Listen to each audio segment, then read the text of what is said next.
All right, this technique is armbar. He's in my guard, same position to start triangle choke from. Got double wrist control. You want to trap one arm, doesn't matter which one. What I do is I reach over and I get his tricep.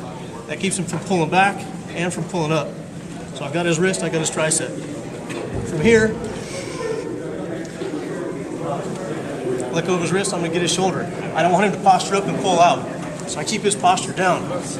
I want him close. I keep this elbow right here. I can unlock. Yeah, I know. I plant my foot and I want to kick this leg up into his armpit. So it comes up here, as high as you can. I still got his arm.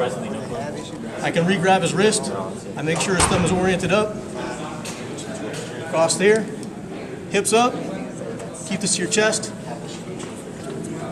Armbar. Hyperextend the elbow.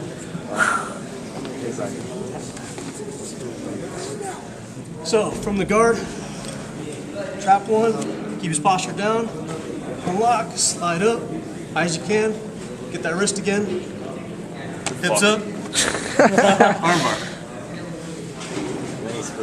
It's good.